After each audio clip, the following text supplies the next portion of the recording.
Woo! Welcome back to the Bright Turn Randy YouTube channel. I'm excited about today because we've got this bad boy, the LH8, out of the Hummer H3, pulled out of here and separated from the transmission. Now this transmission is gonna go up to Fort Wayne and get rebuilt. It's gonna be expensive, but the place has an excellent reputation, Summit Transmissions up in Fort Wayne. The engine, what's so exciting about this is that I've never had an LS out of a vehicle before. I've always wanted to build a Chevy V8. This one is gonna get a cam. The heads are gonna get cleaned up. Possibly valve seals, depending on how bad they are. I don't know how many miles are on this motor, but I do know it's a 5.3 LH8. It has no DOD in it. It did not come with variable valve timing, any of that stuff. So it's supposed to be pretty basic. I can just get a cam and throw it in here. I don't have to worry about deleting the DOD or any of that. So cathedral port heads, 799s, those are supposed to flow really, really well. I'm probably gonna get a Truck Norris cam and put it in here. Timing set, maybe do some valve train stuff depending on if I find any wear in the valve train. So we're gonna get ready to tear into this thing and get that motor on that engine stand. Woo-wee. I think I got the box from the bottom of the stack, because that is that is styrofoam just absolutely smushed into the mount on this thing.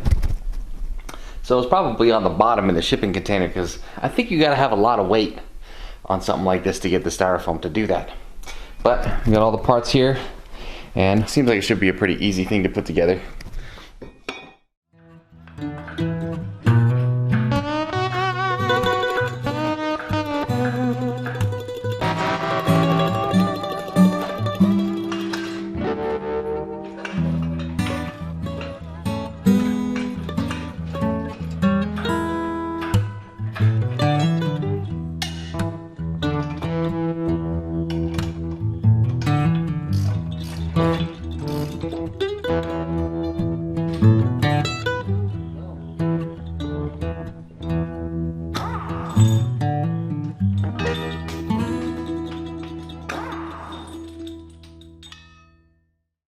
Alright, so I got the motor on a stand. I'm dying to know what it looks like underneath this valve cover. So let's get this thing popped off and see what it looks like. 8mm.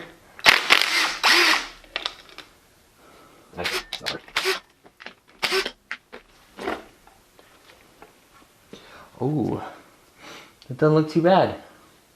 It smells like a campfire.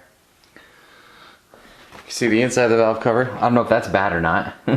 I've never seen on the inside of one of these. Like, you have no idea how excited I am just to be able to freaking take one of these apart. But so far it looks good. All right, that was passenger side, now the driver's side. Ooh,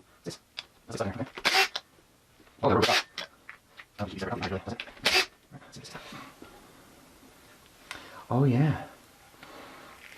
Huh. A lot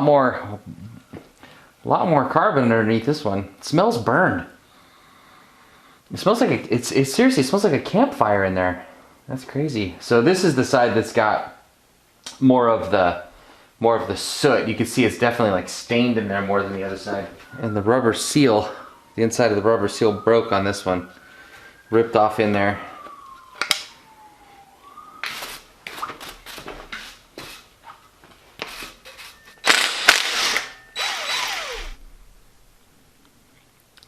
Spark plugs look pretty good, as far as I can tell.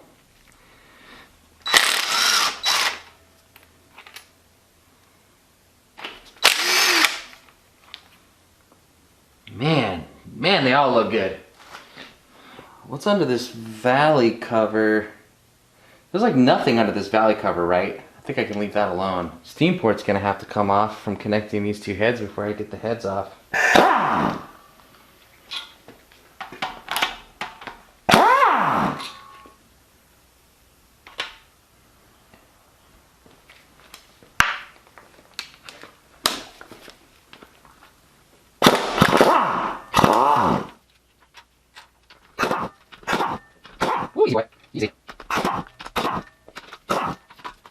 Man, it's so cool. I've seen so many videos of guys freaking pulling these things apart.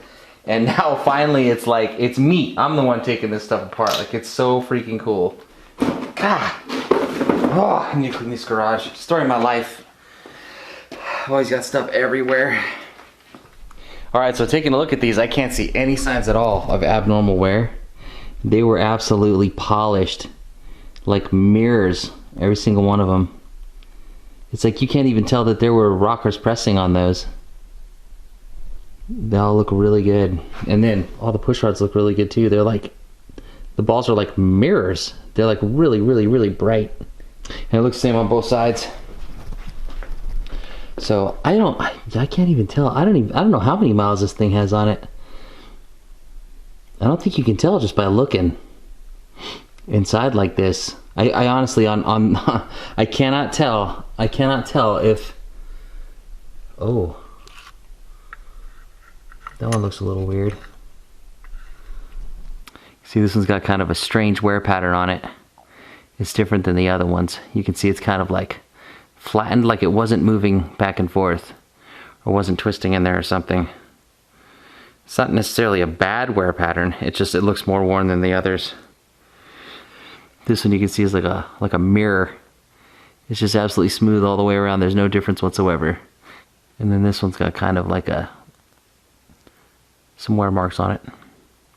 Yeah, these definitely are not. Yeah, this looks like it's got quite a bit of miles on it. I mean, I wouldn't really know, but these push rods are like almost black in some spots. And I was wrong. The tips on these are all polished on this side of the engine. On the other side of the engine, they have that weird swirly finish to the top of them.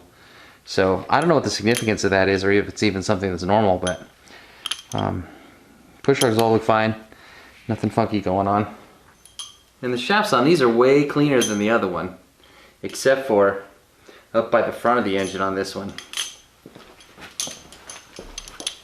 Maybe that tells you something about how, gas flows through the engine. I don't know, but these are definitely dirtier. They came from the front of the motor. The other ones, this whole other side of the engine were like filthy, but that's got to be from the EGR, the way it goes through from one side to the other.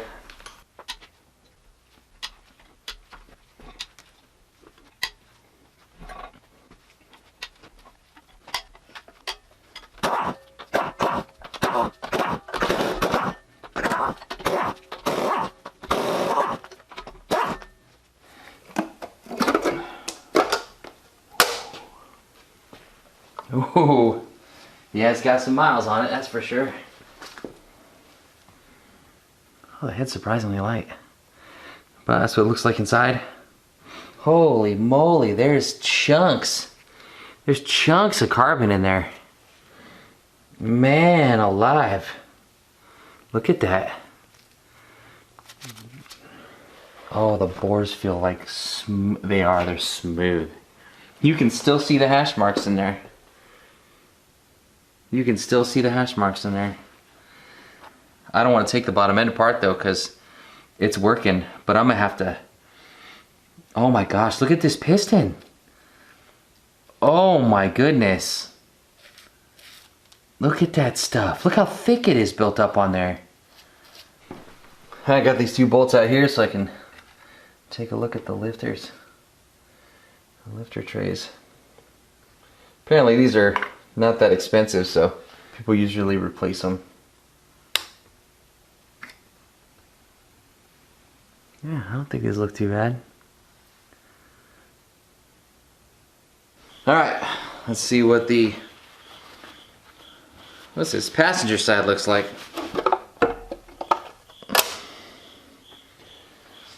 About the same amount of carbon as the other side. There's chunks of it. Look in here. There's pieces just breaking off. Stuffed in there.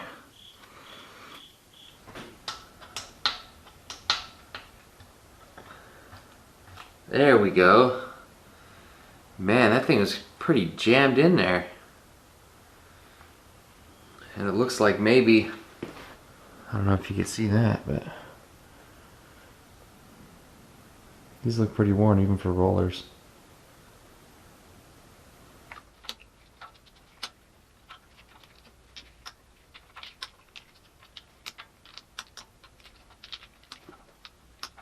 You just gotta find these bolts and take them off.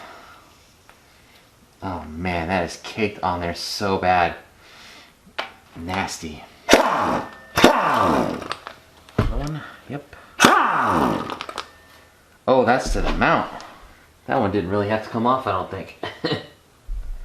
Very light touch with the impact.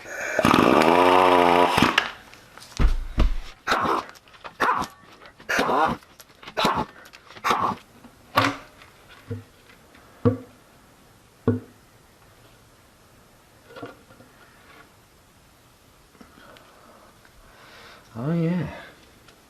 This doesn't look too bad, I don't think. Just, I don't know how. Dang, it's got a tensioner and everything in there. So the chain's not even moving. Maybe I don't even need a chain.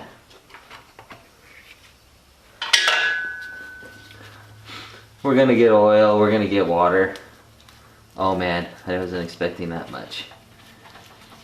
I should have put a drain pan under this thing. Dang it. Oh. We have lots of towels and kitty litter. It's gonna be okay.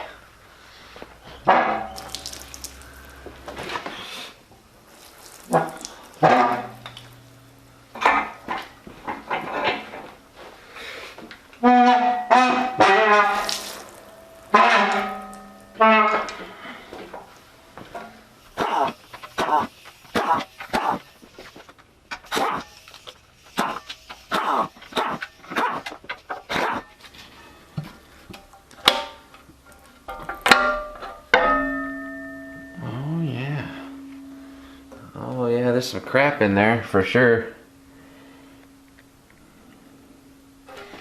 I don't know if you can see down there, but there's an awful lot of crap in the bottom of that pan down there. It could be just sludge. It looks like crap down there. This is gonna get totally cleaned out. Yeah, it's like this black sludge. And it's weird, it smells like a fire, like wood being burned. It's so weird.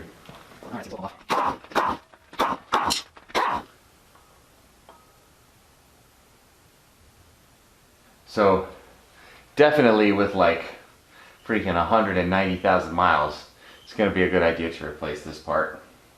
Because we want this to be dot to dot when we take it apart.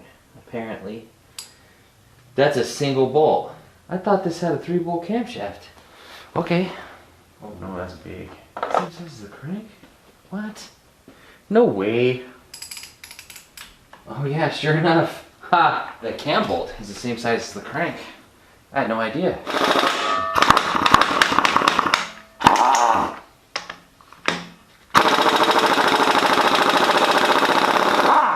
Dang, and that puppy's on there too. Goodness. Why would you need a bolt that serious for the cam?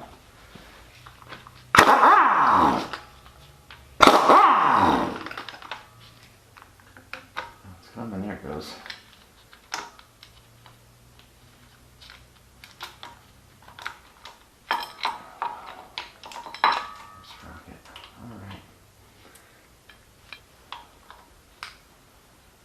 Tensioner. Huh. That's interesting. So I got this kit to do the alternator pulley in my daughter's car. I didn't have the star bit for the cam retainer, but this one fits. Oh, they're on there pretty good.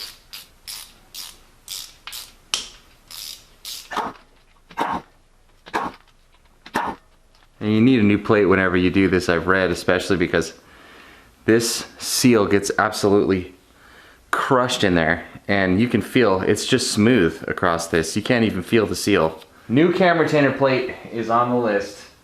So now this cam should just come right out. Maybe we can use this giganto bolt as a handle. Alright, get this big old bolt in there. And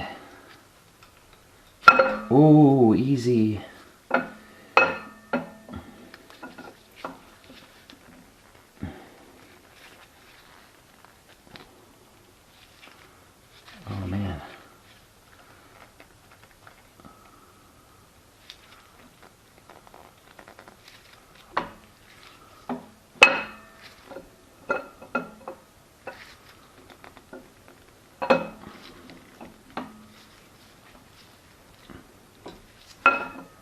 cam feels really tight in there.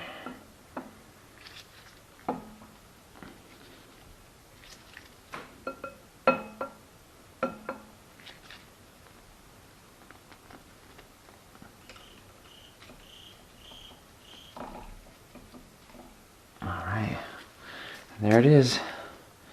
The stock LH8 cam. It looks like it's in good shape. You see casting numbers on it. 3205, 312, 07218. I don't know what that means, but we're gonna go take this thing over and sit it on the bench over there. Whew, man, I got this thing stripped down basically to a short block, and I think I know all the parts I'm gonna order. I'm gonna get those things on order, and in the meantime, I'll be doing other stuff until they get here. I've got work to do on the heads. I've got to clean everything up. So still, there's plenty to do. But right now, I know what I need. I'm gonna get a cam, retainer plate, oil pump, push rods, cam, lifters, lifter trays, springs. It's a lot of stuff. Gaskets, everything. So I'm gonna get all that organized. We're gonna order all that stuff. And then when it gets here, put it all back together. But for right now, it's stripped down. That's the condition of the engine. It all looks pretty good, but we're just gonna freshen up the whole top end and should be good to go after that. But anyway, that's gonna do it for this video. Thank you guys so much for watching. I'm so excited. I'm so excited. I can't wait for the whole Hummer to be done. And this is pretty much about halfway. So hope you guys will join me for the ride. It's gonna be lots of messes and craziness to come. So thank you guys so much for watching, and I will see you next time.